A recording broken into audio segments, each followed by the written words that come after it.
بلغ مقاصدنا واغفر لنا ما مضى يا واسع الكرم ولا يضيق رسول الله جاءك به إذ الكريم وتجلى باسم منتقم يا حبيبي المصطفى بلغ مقاصدنا واغفر لنا ما مضى يا واسع الكرم عند رحمة ربه يقصدها تأتي على حسب العصيان في القسم يا حبيبي المصطفى بلغ مقاصدنا واغفر لنا ما مضى يا واسع الكرم هو الحبيب الذي ترجى شفاعته بكل هول من الأهوال مقترب يا حبيبي المصطفى بلغ مقاصدنا واغفر لنا ما مضى يا واسع الكرم اللهم صل وسلم وبارك عليه وعلى آله.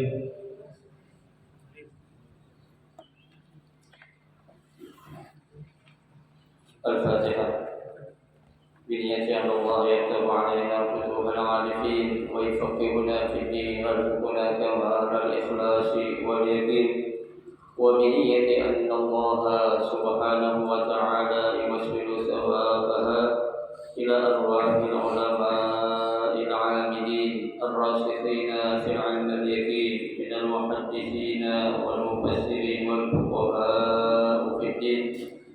ونخص خاصة إلى مؤلف هذا الكتاب أن الله سبحانه وتعالى ينفعنا بعلومهم وببركة أسرارهم ويعلي درجاتهم في الجنة. ثم إلى أرواح آبائنا وأمهاتنا وأجدادنا وجداتنا وأعمامنا وعماتنا وأخوالنا وخالاتنا ولجميع المسلمين والمسلمات والمؤمنين والمؤمنات. ثم إلى أرواح المؤسس بهذا المسجد من المتبرعين والمتصدقين ومن وافق عليه أن الله سبحانه وتعالى يستر عيوبهم ويجعل قبورهم روضا من رياض الجنة. وإلى حضرة النبي المصطفى رسول الله صلى الله عليه وسلم شيء لله لهم الفاتحة.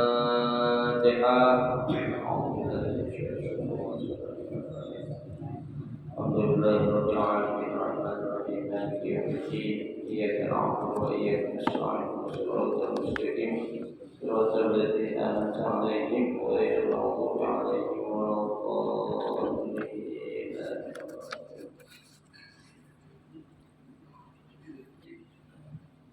Assalamualaikum warahmatullahi wabarakatuh. Bismillahirrahmanirrahim. Alhamdulillahirabbil alamin. Wa bihi nasta'inu ala umuri dunya waddin. Wassalatu wassalamu ala asyrafil anbiya'i wal mursalin sayyidina Muhammadin wa ala alihi wa ashabihi ajma'in, amma ba'du. Fa inna asdaqal hadithi kitabullahi ta'ala wa khairal hadi hadi Rasulillahi sallallahu alaihi wasallam wa syarrul umuri muhdatsatuha fa inna kulla muhdatsatin bid'ah wa kulla bid'atin dhalalah wa kulla dhalalatin finnar. Rabbi shrah li sadri wa yassir li amri wahlul 'uqdatam min lisani yafqahu qawli. Amin. Subhanaka la 'ilma lana illa ma 'allamtana innaka antal 'alimul hakim. La haula wa la quwwata illa billahil 'aliyyil 'azim. Para asatidzah wal ustadzah, bapak-bapak, ibu-ibu, hadirin hadirat jamaah majelis taklim Masjid Udal Islam yang dirahmati dan dimuliakan Allah Subhanahu wa taala. Alhamdulillah, kita bersyukur kepada Allah Subhanahu wa taala. Di pagi hari ini Allah Subhanahu wa taala masih memberikan kepada kita karunia nikmatnya yang cukup banyak. Di antaranya adalah berupa nikmat sehat wal afiat, nikmat panjang umur, terutama dua nikmat besar yaitu nikmatul iman wa nikmatul Islam, yang tentunya patutlah kita syukuri dengan barokah nikmatnya Allah Subhanahu wa taala berikan kepada kita. Alhamdulillah, kita dapat melangkahkan kedua kaki kita menuju tempat yang termulia di sisi Allah Subhanahu wa taala, baitun min buyutillah, dalam rangka kita mencari ilmu serta kita mencari keridhaan Allah Subhanahu wa taala. Kita berharap mudah-mudahan rangkaian amal ibadah yang sudah kita kerjakan, yang sedang kita kerjakan, dan yang akan kita kerjakan, kesemuanya Allah Subhanahu wa taala akan memberikan ganjaran pahala yang berlipat ganda.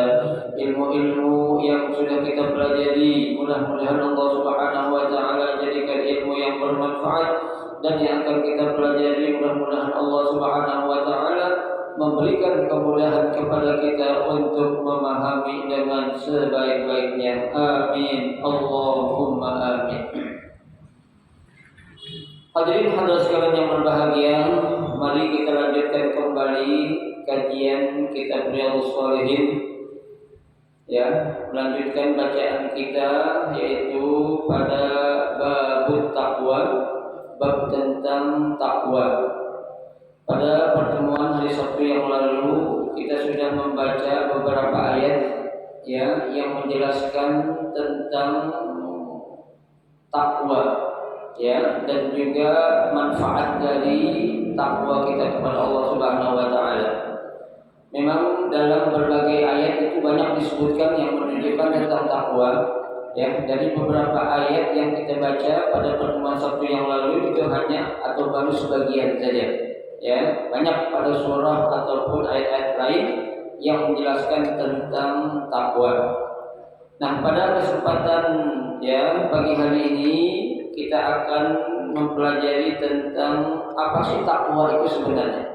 Sebelum kita masuk kepada hadis ya yang menjelaskan tentang takwa.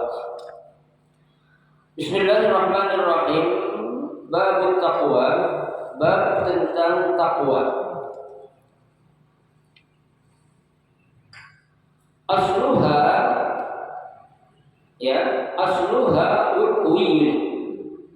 Jadi asal kata takwa itu ya wiqwi ya, bikasri awwaliha, waw yang pertama itu diberikan harakat apa? Kasrah ya, wiqwa.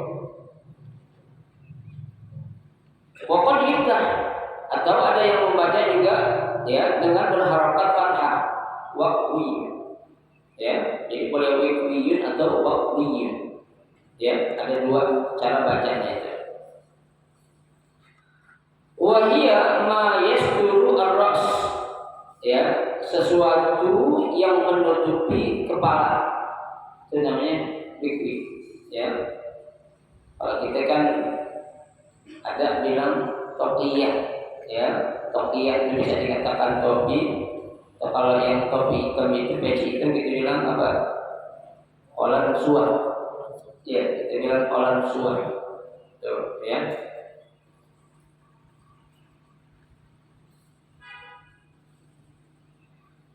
Fahiyya ittikhadu wiqayah, taqiqa mimma takhafu wa tuhadziruhu. Ya. Yaitu sesuatu yang diambil untuk melindungi ya, atau menjaga ya sesuatu yang membahayakan. Jika kita pakai peci atau orang-orang pakai apa itu, para apa istilahnya itu, pekerja ya, pekerja bangunan pakai ada namanya apa itu, helm ya kan, itu kan paling tidak bertujuan untuk melindungi apa, palanya dari benturan ataupun kejatuhan benda-benda yang apa, yang membahayakan, ya kan? Kan kalau langsung kena pala, ya bisa jadi itu sangat berbahaya. Tapi dengan kita memakai wiqayah itu, ya helm atau apapun namanya, ya itu paling tidak akan memperingan, ya atau melindungi pala dari berbagai macam benturan-benturan yang akan membahayakan. Ya itu. Nah, sedangkan menurut pengertian yang akan kita pelajari, takwa itu adalah fataqwa al-'abdu lillahi an yaj'ala bainahu wa baina ma yakhshahu. Ya, yang dimaksud takwa seorang hamba kepada Allah itu apa? Menjadikan Allah ada di antara ma yakhshahu, yang menyebabkan dia itu memiliki rasa takut kepadanya. Pada siapa? Kepada Allah Subhanahu wa taala.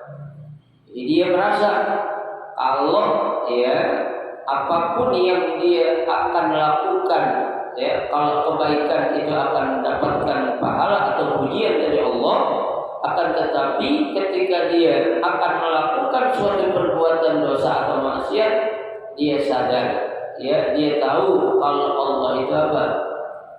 Mengawasi atau melihat dia. Ini kan takwa namanya, artinya ada perasaan takut dalam dirinya, kan? Ya bukan takut kepada manusia, bukan takut kepada atasan, bukan takut kepada siapa orang-orang yang kita kenal, bukan, akan tetapi hakikat takwa itu adalah adanya rasa takut kepada siapa?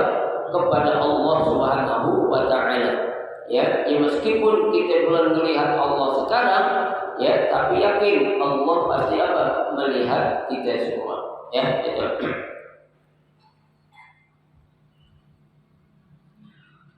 Wa hiya imtisalu awamirihi ta'ala. Dengan melaksanakan apa yang menjadi perintah-perintah Allah Subhanahu wa taala. Wajtinabu nawahihi, dan meninggalkan segala larangan-larangannya. Bifi'li kullu ma'murin bihi, yaitu dengan melakukan atau berbuat apa yang menjadi perintahnya. Perintah Allah itu kan banyak. Kita harus sadari, harus pahami sesuatu perintah yang datangnya dari Allah itu berarti hukumnya apa? Wajib. Suatu perintah yang datangnya dari Nabi atau Rasulullah SAW itu hukumnya sunnah. Nah, kalau apa-apa yang datang dari Allah, perintah itu dari Allah, berarti suatu yang wajib kita kerjakan. Salat kita itu kan hukumnya wajib. Puasa, zakat, itu hukumnya wajib. Dan lain sebagainya. Artinya apa? Harus kita kerjakan. Karena pengertian wajib itu apa? Wajib itu ma yusabu bi fi'lihi wa yu'aqabu bi tarkihi. Wajib itu adalah perbuatan yang apabila dikerjakan mendapatkan pahala, dan apabila meninggalkan mendapatkan apa? Dosa dari Allah Subhanahu wa taala. Itu suatu perintah. Dan juga wa tarku kullanahiyun anhu, meninggalkan segala larangan-larangan Allah. Nah kalau larangan Allah hukumnya apa? Haram. Kalau larangan dari Nabi hukumnya makruh. Itu yang haram banyak: berzina, berjudi, minum-minuman keras, itu hukumnya haram. Jelas ada dalam Al-Quran bagaimana hukum-hukum seseorang melakukan dosa besar kepada Allah, itu berarti dia melakukan apa yang menjadi larangan Allah, padahal larangan itu sifatnya haram untuk kita kerjakan. Itu itu sebagian pengertian takwa. Ada lagi Sayyidina Ali radhiyallahu anhu atau karramallahu wajhah memberikan keterangan ataupun penjelasan tentang takwa itu. Kata Sayyidina Ali, khauful jalil. Takwa itu artinya adanya rasa takut kepada Allah Subhanahu wa taala. Jadi kalau orang ada rasa takut kepada Allah, bukti kalau dia itu takwa. Ya. Yang kedua, Sayyidina Ali bilang, wal 'amalu bima fi tanzil. Ya, namanya orang bertakwa itu dia melakukan suatu amal ataupun perbuatan sesuai dengan apa yang digariskan dalam Al-Qur'an.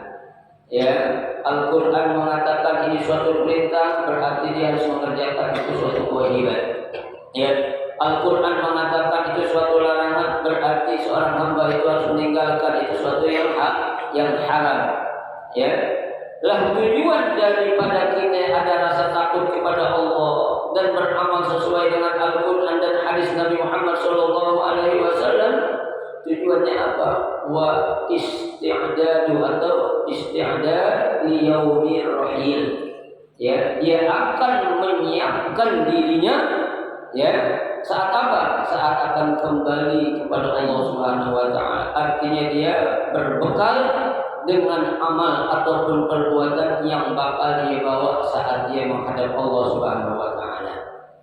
Ya, kan kalau kita lihat secara umum yang namanya pekerjaan itu banyak, ya. Pekerjaan banyak itu dibagi ada dua, ada pekerjaan yang halal, ada pekerjaan yang haram.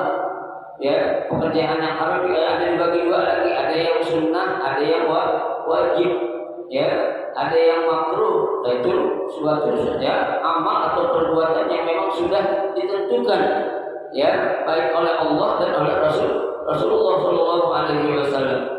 Ya, tuh. Jadi kita membawa suatu amal yang akan kita bawa menghadap Allah. Ya, berarti amal-amal yang apa? Yang baik tentunya, bukan amal-amal yang buruk. Ya, karena kalau amal yang buruk sudah pasti kita akan mendapatkan balasan sesuai dengan apa yang kita lakukan. Ya, nah itu sekilas tentang pengertian takwa.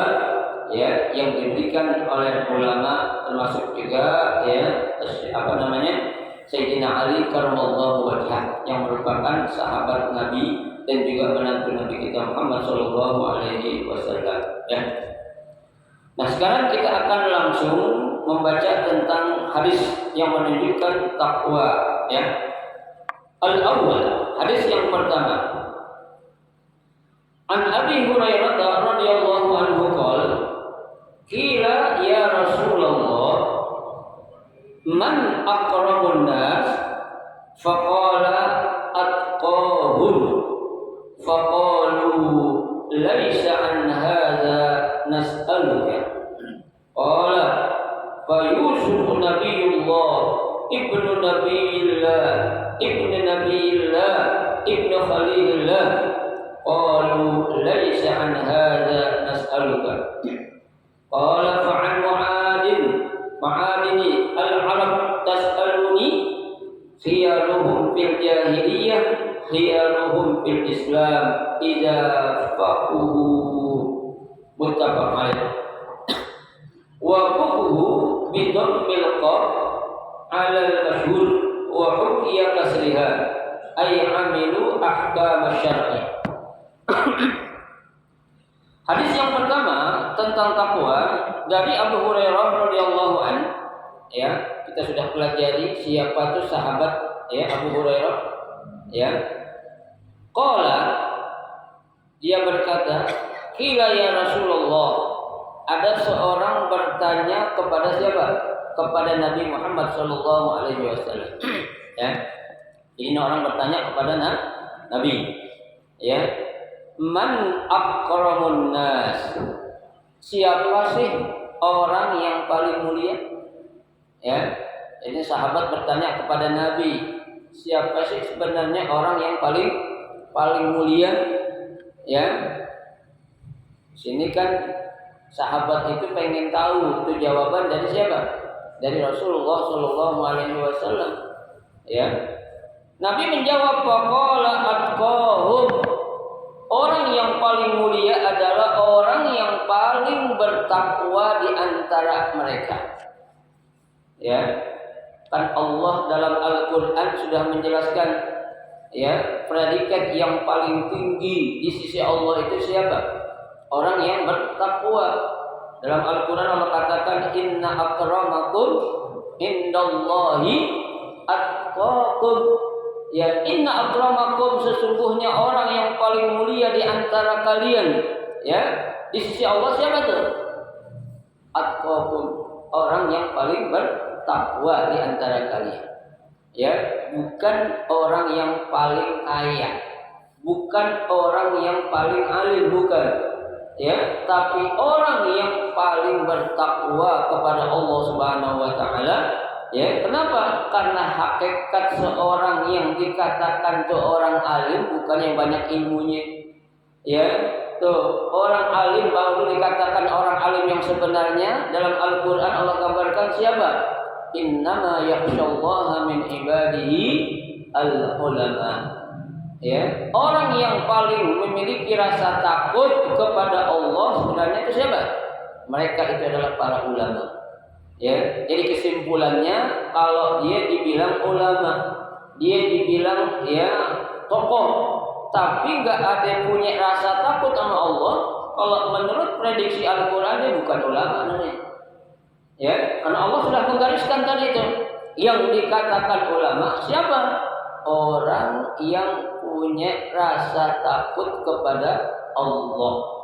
Ya, bukan kepada atasan, bukan kepada ya pemimpin dia, tuh, bukan kepada akan hilangnya suatu jabatan ataupun popularitas, tapi seorang ulama hakikatnya adalah tuh orang yang punya rasa takut kepada siapa? Kepada Allah Subhanahu wa taala. Tuh ya, atqahum ya. Faqalu, orang-orang itu para sahabat yang bertanya tadi bilang, laisa an hadza nas'aluka, bukan itu ya Rasul yang kami tanyakan kepadamu. Ya, padahal Nabi udah jawab benar banget tuh. Ya, dia nanya siapa manusia yang paling bertakwa, yang paling mulia. Nabi bilang orang yang paling bertakwa di antara mereka. Itu orang-orang sahabat pada bilang lagi, laisa an hadza nas'aluka, bukan ini ya Rasul yang kami tanyakan kepadamu. Tuh, ya. Qala, Nabi menjawab, kalau bukan itu fa Yusufu nabiyullah. Ya, kalau begitu yang paling bertakwa adalah Yusuf yang merupakan nabi Allah. Ya, utusan Allah. Kenapa Yusuf dikatakan orang paling bertakwa? Coba aja lihat ujian yang dihadapi oleh Nabi Yusuf itu paling berat masalah apa coba? Masalah perempuan, mau apa lagi? Ya, perempuan. Coba bayangkan saja itu. Ya, Nabi Yusuf orangnya kan ganteng. Ya, Siti Zulaikha orangnya apa? Cantik. Kalau udah ketemu orang ganteng sama orang cantik, cocok gak? Cocok. Ya, jangankan dia berduaan, orang lagi rame kadang pengen godain itu begitu. Ya, tuh. Nah, Nabi Yusuf memiliki ketakwaan yang luar biasa. Ya, padahal namanya orang tuh punya kecenderungan laki senang sama perempuan cakep tuh biasa. Ya, namanya itu manusiawi. Ya, dia itu punya kecintaan kepada lawan jenis, bagus. Ketimbang dia punya cinta demen sama jenis, ini bahaya. Ya kan? Al-Quran saja, dalam Al-Quran menjelaskan itu Allah katakan zuyyina lin-nasi hubbu syahawati minan nisa. Tuh, dihiasi ya. Tuh, manusia atau makhluk yang namanya manusia itu kecintaan yang pertama sama apa? Nisa, perempuan, bukan sama harta, bukan.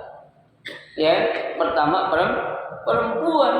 Ya, Nabi Allah Yusuf alaihi salam diuji ya dengan kecantikan ya paras muka yang dimiliki oleh siapa? Siti Zulaikha. Ya, yang Al-Quran pun menggambarkan dalam surah Yusuf walaqad hammat bihi wa hamma biha. Ya, tuh Siti Zulaikha memang udah benar-benar jatuh cinta banget sama siapa? Ya, Nabi Yusuf wa hamma biha, dan Nabi Yusuf pun apa? Sama. cinta, demen sama siapa? Siti Zulaikha. Wajar, Pak. Ya. Siapa sih orang laki yang enggak demen ngelihat perempuan cantik? Ya, siapa sih perempuan yang enggak demen lihat laki-laki ganteng? Ya, pasti mereka senang. Ya, paling enggak itu ya, ada rasa ya bangga, ada rasa pengen gitu. Ya. Nah, itu cobaan, ya. Tapi Nabi Allah Yusuf alaihi salam, Al-Quran pun menggambarkan laula ra'a burhana rabbi, ya seandainya tidak ada petunjuk yang Allah berikan kepadaku maka jadi. Nah, coba Pak bayangkan ya seorang gadis cantik belian dengan pujaka yang ganteng berada dalam suatu kamar ya, wa ghallaqatil abwab wa qalat haytalak. Tuh, surah Yusuf menggambarkan nih dua orang ini, Nabi Yusuf sama Siti Zulaikha udah berada pada suatu kamar, wa ghallaqatil abwab, dan pintu itu dari apa ya? Dikunci. Coba bayangin contohnya Sat Iwan dah dikasih artis yang cantik dikunciin berdua dalam kamar, ngapain tuh orang? Ngapain, diem aja. Ya. Paling baca Quran. Iya, baca Quran. Impossible kan, mustahil. Ya. Karena kalau orang perempuan sama laki udah berduaan, Nabi bilang yang ketiganya siapa? Setan. Ya. Kita ngeliat gak setan? Nggak lihat. Ya. Apa tanda atau bukti yang menunjukkan kalau setan itu ada? Tuh, adanya nafsu birahi yang timbul kepada seorang wanita yang bukan mahram kita. Ya, itu setan itu Pak. Kenapa? Al-Quran juga sudah katakan ya, tuh innan nafsa la ammaratun bisu. Tuh, ya, sesungguhnya jiwa nafsu yang ada itu selalu ngapain? Ngajak, dorong gitu untuk melakukan suatu apa? Kejahatan. Coba, ya, Nabi Yusuf. Bukan saja Nabi Yusuf, ya, Nabi kita Muhammad Shallallahu Alaihi Wasallam pun mengatakan tidak akan ada suatu cobaan ataupun fitnah yang lebih berat yang aku alami dan akan dihadapi oleh umatku, kata Nabi. Cobaan tentang apa? Perempuan. Ya, mataroktu, katanya itu fitnatan. Tidak akan aku tinggalkan suatu fitnah yang lebih berat yang akan dihadapi oleh umatku laki-laki kecuali fitnah tentang apa? Perempuan. Ya, perempuan Pak. Orang hebat bisa gagal karena siapa? Perempuan. Nih sekarang ibu-ibu saya yakin lagi ngelihat di media, ya, lagi banyak ngetren orang sekarang apa itu? Bu, perhatiin nggak Bu? Lagi banyak sekarang orang apa? Selingkuhan, nikah siri, ya. Tuh perempuan paling ngomong kita nggak nyangke, lu ngomong nggak nyangke, ya. Itu orang baik banget, suka nyumbang ini, suka aneh, ya itu dalam hal itu dia baik, ya kan? Nabi aja bilang cobaan yang paling berat bagiku, kata Nabi, perempuan, ya, bukan harta, bukan jabatan, ya. Akhirnya apa? Tergoda, kawin sirinya sih nggak dosa Pak, ya. Kawin siri dosa nggak? Enggak, sah nggak menurut agama? Sah. Yang dosa itu apanya? Bohong sama bininya, ya, bininya dibohongin, mau kemana Pak? Ada tugas luar kota selama seminggu lebih 2 hari. Kayak bilang aja 10 hari, seminggu lebih 2 hari lagi, ya, di luar kota. Oh iya, ya, kira-kira kapan pulangnya? Itu pun belum tentu mah katanya. Bisa jadi diperpanjang. Itu bohong nggak kayak gini sama istri? Bohong dosa apa Bu? Dosa. Ya, nikah siri sih nggak dosa, halal udah. Tapi yang dosa itu apa? Dusta sama bohong kepada istri kita. Bertahun-tahun, ada yang 2 tahun, ada yang 3 tahun, bahkan ada yang sampai 20 tahun Pak. Bayangin, bohong sampai 20 tahun bininya. Ya, itu bini nurut banget lah. Ya, bu, saya kasih tahu bu, kalau laki baik banget sama itu bini, sama ibu itu ada tanda-tanda bu. Ya, nggak biasanya laki demen bang sama bini itu, berarti ada tanda-tanda itu dia lagi ngapain? Ada maunya itu. Ya, tuh biasanya mah biasa aja, tapi belakangan ini coba, loh kok papa berubah sekali pak, kayak gini-gini, nah itu ada sesuatu yang lain sama itu laki gitu bu. Ibu ya, oh ya, ya, tuh bahaya bu.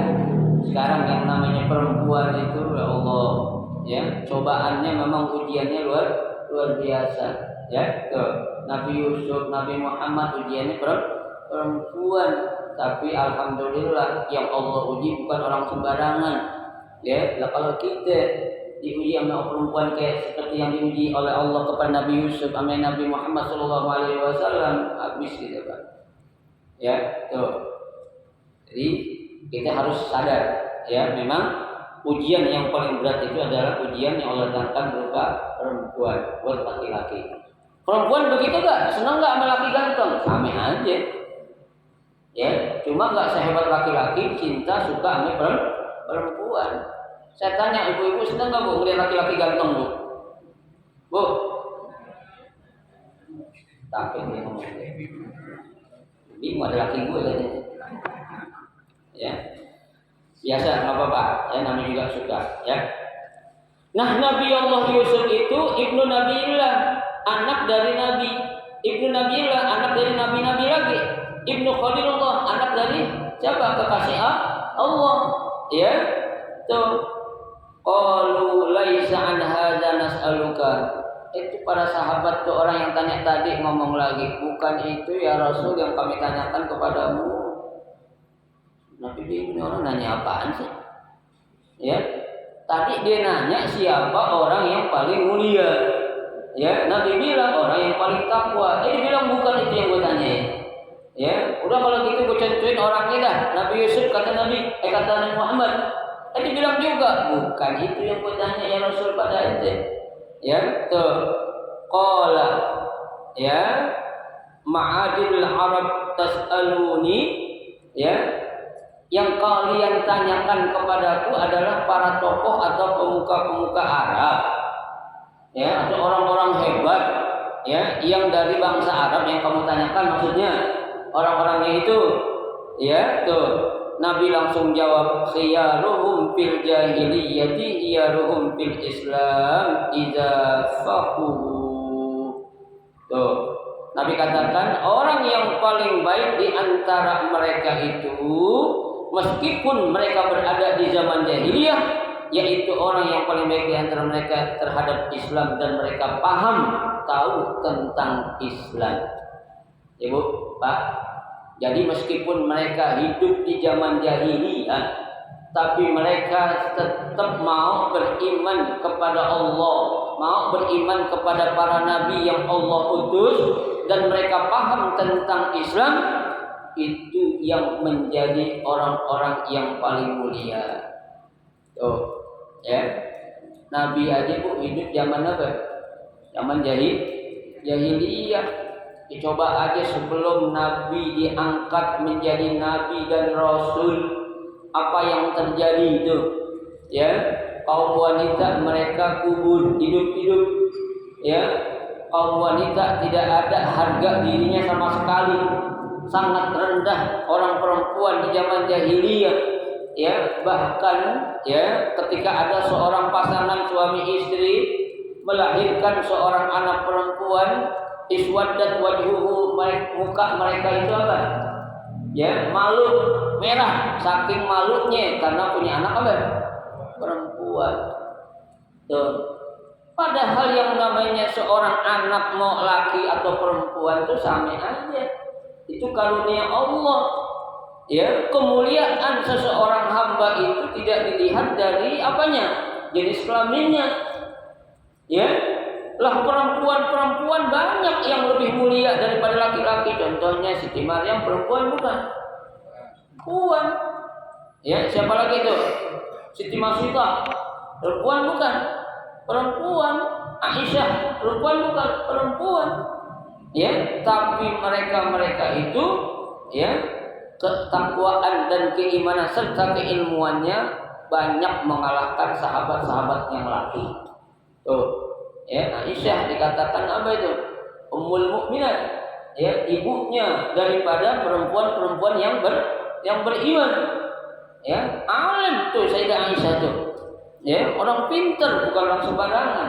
Ya, putri anak dari siapa? Sayyidina Abu Bakar. Jangan main-main. Tuh. Ya, tuh. Jadi kata Nabi, meskipun mereka hidup di zaman jahiliyah, tapi mereka itu masuk Islam dan paham tentang Islam, mereka itu adalah orang-orang yang mulia. Ya, tuh. Muttafaqun alaih. Hadis ini diriwayatkan oleh Imam Bukhari dan Imam Muslim. Ya, jadi kalau ada hadis ya rawahu muttafaq alaih, berarti hadis ini disepakati oleh Imam Bukhari atau diriwayatkan oleh Imam Bukhari dan Imam Muslim. Ya, kalau Bukhari saja ada, Muslim aja ada. Tapi ketika menyebutkan muttafaqun alaih, berarti perawinya adalah Imam Bukhari dan Imam Muslim. Berarti hadis ini adalah sahih. Ya, itu. Wa faquhu bidammil qaf ya 'ala al-masyhur wa hukiya kasliha ay 'alimu ahkam syar'i, yaitu orang-orang yang tahu tentang hukum-hukum syariat. Ya, itulah mereka orang-orang yang apa? Yang paling mulia. Ya. Jadi tadi Nabi jawab yang paling mulia orang yang bertakwa, mereka bilang bukan itu yang kami tanyakan. Ya, kemudian mereka menanya lagi, Nabi jawab, oh kalau gitu Nabi Yusuf yang paling mulia. Ya, dia adalah anak Nabi, anaknya anak dari Nabi lagi, anaknya anak dari Nabi lagi. Tuh, ya. Mereka bilang bukan itu, istilah kata, oh kalau Nabi Yusuf udah jelas. Ya, anaknya Nabi dan dia seorang Nabi, jelas dong dia mulia. Tapi bukan itu yang kami tanyakan, kata para sahabat. Ya, tuh. Makanya Nabi langsung potong omongan mereka. Nabi bilang, oh yang kita tanyain itu orang-orang yang tokoh-tokoh, orang-orang yang hebat yang ada di bangsa Arab yang kamu tanyakan maksudnya. Ya, jadi apa? Terkhusus buat orang-orang Arab doang. Makanya Nabi bilang apa?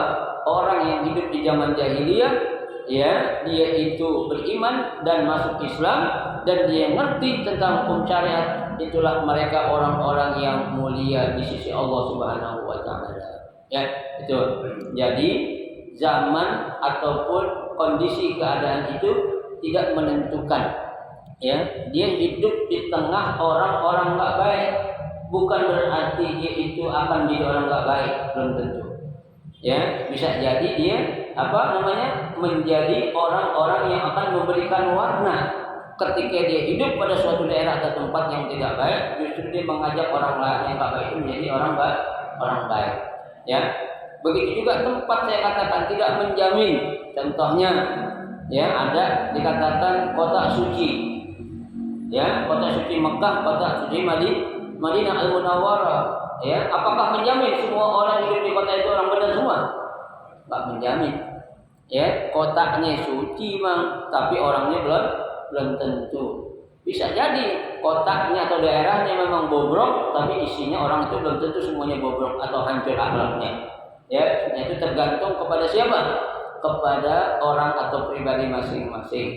Ya, orang bergaul itu kalau bahasa fikih jangan seperti ima'ah. Apa itu ima'ah? Seperti angin yang ketiup seperti daun yang ketiup oleh angin. Ya, angin bertiup dia ke kanan atau ke utara, dia ikut ke utara. Ya, ke selatan dia ke selatan, ke timur dia ke timur, ke barat dia ke barat. Jangan seperti itu kata Nabi. Ya, orang yang baik itu ketika dia hidup dimanapun dia bisa menjadi apa? Orang-orang yang memiliki apa? Prinsip. Ya, kalau itu suatu kebenaran dia akan ikut. Ya, kalau itu suatu kesalahan atau dosa dia akan apa? Dia akan tinggalkan. Ya, berarti itu orang punya prinsip hidup di mana saja silakan boleh. Tapi memang yang namanya bi'ah atau lingkungan ini sangat-sangat menentukan. Ya, bisa jadi sekarang kita belum kena.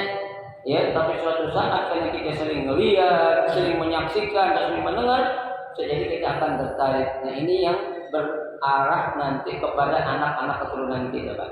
Ya, jadi kalau anak-anak kita tinggal di suatu lingkungan atau bidang yang nggak baik, nggak mustahil suatu saat anak keturunan kita bakal ikut dalam suatu lingkungan yang tidak baik. Ya, makanya kita selaku orang tua sebisa mungkin ya kita jauhin dah anak-anak kita dari lingkungan yang kurang baik. Paling enggak itu akan menjadi suatu benteng. Ya, apalagi anak-anak muda, Pak. Anak-anak muda yang dilihat apaan sih sekarang? Apaan coba? Ya, keren dibilangkan. Ya, yang dilihat adalah apanya? Ngetrennya. Ya, apa-apa akan dibilang ngetren. Apa aja Pak di Indonesia itu paling gampang kalau kita pengen terkenal, bikin aja sesuatu yang aneh-aneh. Ya, jangankan dari segi fashion, pakaian, ya, gaya, makanan aja coba. Ya, makanan aja, padahal makanan sekarang yang lagi ramai itu apa namanya itu? Apa Bu? Apa? Seblak kerupuk apa itu? Iya. Pemikacauan. Seblak dari kerupuk doang itu, yang bumbunya saya lihat itu bawang putih, bawang merah, sama kencur. Ya, diulek dah. Itu kerupuk direbus itu diaduk-aduk. Bu, lihat nggak Bu? Ya, kalau saya melihatnya. Ya, tapi kalau seblak itu padahal kerupuk doang. Ya, jadi apa itu? Jadi viral. Ya kan? Jadi apa? Ya, jadi apa tuh? Bangga orang-orang tuh. Mencoba. Ya, itulah Indonesia. Kalau kita pengen terkenal buat yang aneh-aneh. Ya, kalau nggak aneh nggak akan terkenal gitu. Ya, orang umroh, orang pergi haji biasa. Ya, coba bikin umroh tapi tahunnya bukan di Ka'bah contohnya. Kita akan terkenal dah. Tuh, ya. Nah, Bapak Ibu sekalian, satu hadis sudah kita baca ya tentang takwa ya. Nah, ini dari hadis ini bisa kita tarik, kita ambil ya bahwasanya yang namanya ketakwaan seseorang kepada Allah Subhanahu wa taala itu bergantung kepada siapanya, kepada pribadi atau orangnya itu sendiri. Sama sepertinya Pak, pondok pesantren yang kita taruh anak-anak kita untuk belajar agama, ya, pondok pesantren itu pun tidak menjamin anak kita bakal benar. Ya, kita jangan selalu ya, mengharap yang berlebihan. Kita taruh anak kita di pesantren, kita bilang, anakku pasti benar, jadi orang alim. Belum tentu Pak. Itu kembali kepada siapa? Kepada anak itu sendiri, kepada kita selaku orang tua. Kenapa? Oh, kembali pada Az-Zaitun. Jangan Az-Zaitun yang sesat ya Az-Zaitun. Ya, itu dolul mudil ke Az-Zaitun, sesat dan menyesatkan. Ya, itu ya, aneh banget memang pesantren satu itu. Ya, dari dulu padahal Pak bikin heboh ya. Tapi masih berdiri saja, saya heran ya. Ya, siapa tokoh-tokohnya para jin kali itu? Iya. Iya. Dari dulu Pak, dari tahun 2000. Ya, udah bikin heboh itu. Sholat tadi bilang nggak wajib, ya itu sholat kalau lagi merasa nggak enak aja sama teman baru kita sholat, kalau biasa aja nggak perlu sholat katanya. Ya, sholat nggak perlu madhab kiblat. Seorang wanita boleh menjadi imam laki-laki dalam sholat. Nah, coba di sini di budal Islam imamnya perempuan, belakangnya laki. Saat Iwan belakangnya itu tidak ruku-ruku lah. Ya. Mana ajaran dari mana Pak? Itu namanya dolul mudil, sesat dan menyesatkan. Enggak ada mazhab manapun yang membolehkan wanita itu menjadi imam laki-laki. Enggak ada imam sholat ya. Ya, begitu khotib lagi jadi khotib lagi. Ya, ini berarti ini paham yang sesat dan menyesatkan. Yang paling aneh kok masih terus dia bisa berdiri. Tidak ada MUI bungkam. Ya. Pemerintah juga bungkam. Ada apa ini dengan pondok pesantren Az-Zaitun? Ya, kok bisa sedemikian rupa? Ya, justru yang benar-benar itu yang dibubarin. Ya, dibubarin apa ini dibubarin membahayakan. Itu pesantren tuh kayak gitu Pak, membahayakan sangat itu, bukan bahaya doang, tapi sangat membahayakan buat generasi-generasi kita. Ya, tuh masih bisa ketika diwawancari ketawa-ketawa ngomong kayak gitu. Ya, naudzubillah min dzalik. Makanya Pak, kita naruh anak kita untuk belajar lihat-lihat dulu kan. Jangan ngelihat mahalnya doang. Mahal belum tentu benar. Ya, jangan ngelihat yang murah. Murah juga apa namanya itu? Jangan kita bilang tuh pesantrennya murah, ya abal-abal, belum tentu. Ya, yang kita lihat siapa tuh tokoh di pesantren yang akan kita taruh anak kita itu. Ya, kalau kita tahu, insya Allah kita akan selektif memilih pesantren untuk mendidik anak-anak kita. Ya, itu nggak perlu mahal, nggak perlu keren, nggak perlu apa namanya itu tidak. Kita lihat kan manhajnya ini, metode yang ada pada pesantren ini manhaj Ahlussunnah wal Jamaah atau bukan? Ya, jangan melihat kepada penampilan atau apa namanya itu casing tokohnya. Ya, nah sekarang banyak Pak, coba lihat guru-guru Al-Zaitun pada ginian semua. Ikutan Pak. Ya kan kita bilang udah benar maksud. Tapi ngomongnya pada apa? Nyeleneh semua. Ya, tuh jangan sampai orang bilang tadi. Ya, mudah-mudahan kita doain aja biar mereka semua dapat hidayah dari Allah Subhanahu wa taala. Amin ya rabbal alamin.